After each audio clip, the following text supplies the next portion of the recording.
નમસ્કાર, આપ જોઈ રહ્યા છો ગુજરાત ફર્સ્ટ, સાથે હું છું અમિતા।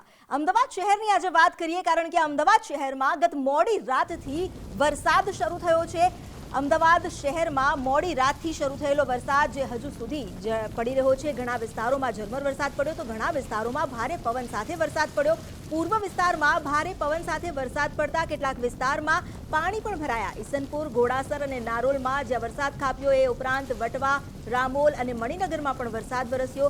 રાત્રે શરૂ થયેલો આ વરસાદ જે મુશળધાર વરસ્યો। બાપુનગર, વિરાટનગર સહિતના વિસ્તારમાં વરસાદ પડ્યો। રાતભર પડેલા વરસાદને કારણે કેટલાય નીચાણવાળા વિસ્તારો જે પાણીમાં ગરકાવ થઈ ગયા। અમદાવાદમાં અત્યાર સુધી જ્યાં હળવા વરસાદી ઝાપટા પડી રહ્યા હતા અને એ પણ છૂટાછવાયા, જ્યારે ગત મોડી રાતથી શરૂ થયો વરસાદ મોટાભાગના વિસ્તારો કહી શકાય કે સાર્વત્રિક શહેરભરમાં વરસાદ નોંધાયો। વટવા, રામોલ, મણિનગર, બાપુનગર, વિરાટનગર, હાટકેશ્વર સહિતના વિસ્તારમાં વરસાદ પડ્યો। સવારમાં લોકોની દિનચર્યાને પણ અસર પહોંચી છે કારણ કે કેટલાય વિસ્તારોમાં પાણી ભરાઈ ગયા છે। વાહન ચાલકો જે પાણીમાંથી પસાર થવા પણ મજબૂર બન્યા છે। હજુ તો વહેલા વરસાદની શરૂઆત થઈ છે। જે છૂટાછવાયા વરસાદી ઝાપટા પડ્યા હતા ત્યારબાદ ગત મોડી રાતથી જે વરસાદ વરસ્યો છે, કહી શકાય કે ચોમાસું હવે વિધિવત રીતે બેસી ગયું છે અમદાવાદ શહેરવાસીઓ માટે પણ। બાપુનગર, વિરાટનગર અને હાટકેશ્વર વિસ્તાર, આ દ્રશ્યો જે આપ જોઈ રહ્યો છો અમદાવાદ શહેરના પૂર્વ વિસ્તારના, જ્યાં મોટા ભાગના જે નીચાણવાળા વિસ્તારો છે ત્યાં પાણી ભરાવાની પણ સમસ્યા સર્જાઈ છે।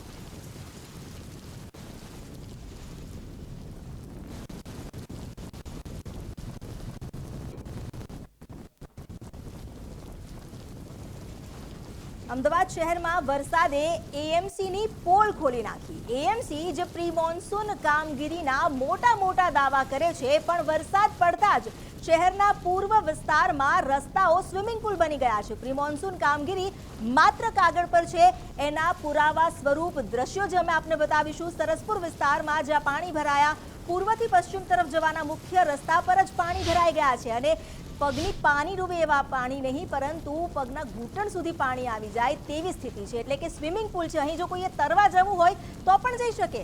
વરસાદ પડતા શહેરના પૂર્વ વિસ્તારની આ સ્થિતિ છે। અમારી સાથે જોડાઈ ગયા છે સંવાદદાતા પ્રદીપ વચિયા।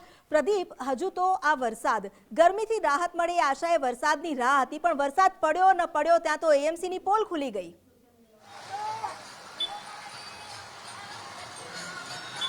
બિલકુલ અમિતા, છેલ્લા કેટલાક સમયથી આપણે અમદાવાદીઓ રાહ જોઈ રહ્યા હતા કે અમદાવાદની અંદર વરસાદ આવે અને ગરમી અને બફારાની અંદરથી રાહત મળે, પરંતુ અમદાવાદના પૂર્વ વિસ્તારના લોકો કહી રહ્યા છે કે અમારે આવો વરસાદ નથી જોતો।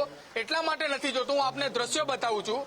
શહેરના પૂર્વ વિસ્તારના સરસપુર નજીક આવેલા વોરાના રોજાના દ્રશ્યો જે છે, આ દ્રશ્યો આપને ટીવી સ્ક્રીન ઉપર દેખાતા હશે ને, એ દ્રશ્યો છે કે જે છેલ્લા 27 વર્ષ કરતા પણ વધારે વર્ષથી અહીંયા પાણી ભરાય છે। અમિતા, એના સ્થાનિક લોકો એવું કહી રહ્યા છે કે ચોમાસું આવે, અમને પણ ચોમાસું ગમે છે, પરંતુ ચોમાસું અમને આવું નથી ગમતું કે અહીંયા પાણી ભરાય છે અને અહીંયા આ પાણીના કારણે આગામી 48 કલાકની અંદર અહીંયા રહેતા જે નાના તમામ બાળકો જે છે ને, એ બીમારીનો ભોગ બનશે। આ એ પ્રકારનું પાણી ભરાય છે અહીંયા કે અહીંયા ડ્રેનેજના ઢાંકણા પણ ખુલ્લા છે, પરંતુ પાણી જતું નથી અને એ જ ડ્રેનેજના ઢાંકણામાંથી પાણી બહાર આવે છે અને પાણી બહાર આવવાના કારણે આ વિસ્તારની અંદર ગંદકી થાય છે।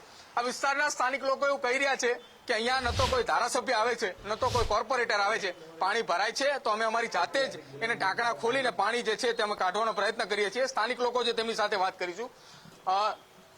અહીંયા પાણી ભરાવાની સમસ્યા કેટલા વર્ષોથી છે અને હજુ પણ યથાવત છે? 30-32 વર્ષ મારી ઉંમર થઈ। હું તો જ્યારનો જન્મ્યો ત્યારથી તો આ સ્થિતિ દેખું છું। અહીં છેલ્લા 27 વર્ષથી બીજેપીની સરકાર છે। આ પ્રી મોન્સૂન એક્ટિવિટી કામગીરી આ લોકો જે કહે છે, એ કામગીરી ખાલી કાગળ ઉપર હોય એ સ્પષ્ટ દેખાય છે। શું તમારી શું રજૂઆત છે? અહીંયા પાણીનો નિકાલ થવો જોઈએ, કેમ કે ડ્રેનેજનું પાણી પણ બહાર આવી રહ્યું છે આ બાજુ। આટલું ને આટલું પાણી ભરાય છે। અહીં બાજુમાં શારદાબેન હોસ્પિટલ, બાજુ સિવિલ, બાજુ જીસીએસ, આ હોસ્પિટલોમાં અહીં 108 એમ્બ્યુલન્સ મોટા ભાગની નીકળતી હોય એ પણ પાણી ફસાય છે। તો હવે આ લોકો આ પાણી નીકાળવા માટે શું આગળની કામગીરી કરે એ વધારે મહત્વનું છે। એમ્બ્યુલન્સો પછાઈ જાય, દર્દીના 2-5 મિનિટ પણ કિંમતી હોય। બિલકુલ અમિતા, આ એ વિસ્તાર છે કે જ્યાં ત્રણ મોટી હોસ્પિટલ અમદાવાદ શહેરની આવેલી છે। એક તો શારદાબેન હોસ્પિટલ છે, બીજી તરફ જીસીએસ હોસ્પિટલ છે અને સિવિલ હોસ્પિટલ પણ છે। આ તમામ હોસ્પિટલની એમ્બ્યુલન્સો નીકળવા માટેનો મુખ્ય રસ્તો છે અમિતા, અને એ જ રસ્તા ઉપર પાણી ભરાય છે। એના સ્થાનિક લોકોએ અવારનવાર અહીંયા જયારે એમ્બ્યુલન્સો ફસાઈ જાય છે ને ત્યારે ધક્કો પણ મારતા હોય છે। હું આપને બીજી તરફના દ્રશ્યો બતાવું છું। અહીંયા કોર્પોરેશનની ટીમ આવી પહોંચી છે અને કામગીરી કરી રહી છે, પરંતુ કામગીરી કેવી કરી રહી છે કે જ્યાં વરસાદનું પાણી નથી ને ત્યાં એ ડ્રેનેજના ઢાંકણા ખોલી રહ્યા છે. આપ જો દ્રશ્યોમાં આ ગુજરાત ફર્સ્ટની ટીવી સ્ક્રીન ઉપર આ દ્રશ્યો છે, જ્યાં વરસાદનું પાણી જ નથી ભરાઈ રહ્યું અને પાણીનો નિકાલ જ નથી થવાનો એ જગ્યાએ ડ્રેનેજના ઢાંકણા ખોલે છે. અને જે જગ્યા ઉપર ડ્રેનેજના ઢાંકણા ખોલવાના છે ને એ જગ્યાએ ઢાંકણા એ લોકો નથી ખોલતા, પરંતુ સ્થાનિક લોકો જે છે તે જાતે ખોલે છે. હજુ પણ આપ જોયો છો અહીંયા દ્રશ્યોની અંદર કે અહીંથી મોટા ભાગના લોકો જે છે તે પસાર થવા માટે ચાલીને જવા માટે મજબૂર બન્યા છે, કાર લઈને અહીંથી નીકળવા માટે મજબૂર બન્યા છે. કેમ કે અમિતાભ, આ વિસ્તારનો જે આ રસ્તો જે છે, જે નિકોલ છે, ઠક્કરનગર છે, બાપુનગર છે, કૃષ્ણનગર છે, આ તમામ વિસ્તારમાંથી એટલે કે પૂર્વમાંથી પશ્ચિમ એટલે કે કાલુપુર તરફ જવા માટે, લાલ દરવાજા તરફ જવા માટે આ એકમાત્ર રસ્તો છે. અહીંયા સ્કૂલના બાળકો જે છે તે પણ નીકળી રહ્યા છે અને તેમને પણ જવા માટેનો એક રસ્તો છે.